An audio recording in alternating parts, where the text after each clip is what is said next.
Okay, so we've got two triangles here, and they're asking us to figure out what is the length of side MN. So we want to figure out what this is. So we're going to start by first, let's confirm if these two triangles are similar.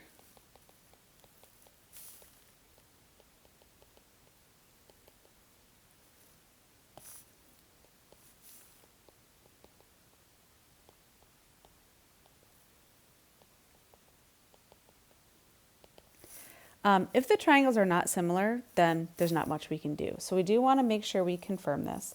So if we look at the two triangles, we might notice that they are going to have a pair of congruent angles.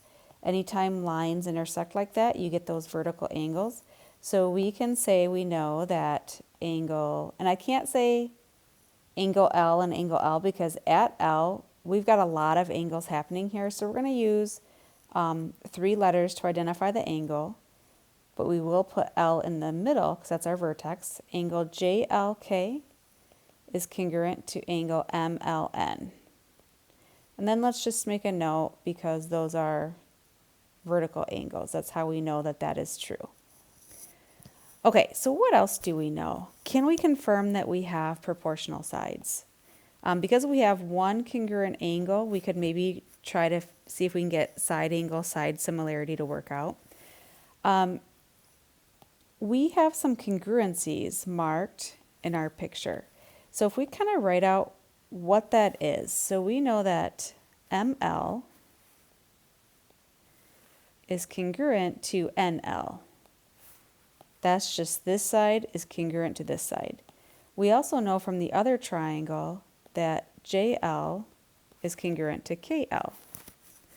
So we want to set up ratios of our corresponding sides. So I'm going to go ahead and set up that ML. I'm going to put that over JL. And honestly, well, let me show you the whole thing and I'll tell you why it's okay to do this. And then NL from the first triangle, the triangle on the right, I'm going to put that over KL. So because ML I'm putting over JL, I could have put ML over KL, this side, and this would work out the same. I could have put NL over JL, and like I said, it's going to work out. Because we know that ML and NL are congruent from right there, we know that JL and KL are congruent.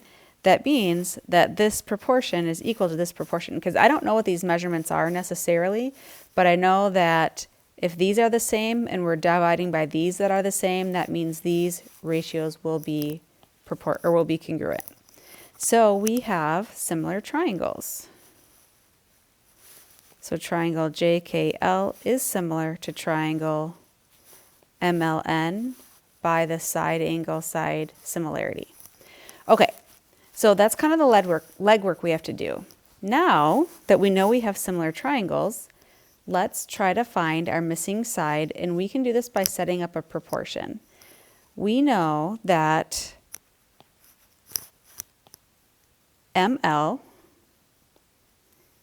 from one triangle, I can put it over JL, its corresponding side from the other triangle, and I can set that equal to, I can pick any other side. Because we're looking for side MN, I'm going to say MN over its corresponding side JK.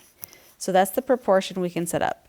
We've got a side from the triangle on the right over its corresponding side from the big triangle on the left is equal to this side from the triangle on the right over its corresponding side from the triangle on the left. Then all we do is we fill in what we know. ML, we can see right here, has 1 unit, is 1 unit long. JL is 75. MN we don't know. Maybe I'll just label that with an X. That's a little bit easier to use in an equation. And then JK in the triangle on the left is 10.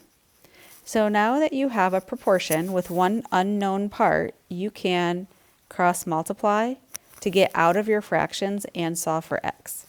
So we're going to do 75 times X, set that equal to 1 times 10. So that's a common thing I see. When you guys cross multiply to solve an equation, these are called cross products. Those get set equal to each other. Notice I have no more fractions, right? I cross multiplied and set those equal to each other to get rid of fractions. Now we can keep solving. We will divide by 75. If we type in 10 divided by 75 on our calculator, we're going to get a repeating decimal, which we're not going to use that as an answer because we would have to round that answer. So instead, let's just give a reduced fraction. 10 over 75, we can reduce that. 5 will fit into both 10 and 75. So if you divide by 5, you get 2 over 15. So x is equal to 2 over 15, but over here we said that x was side MN. So we know that side MN is 2/15.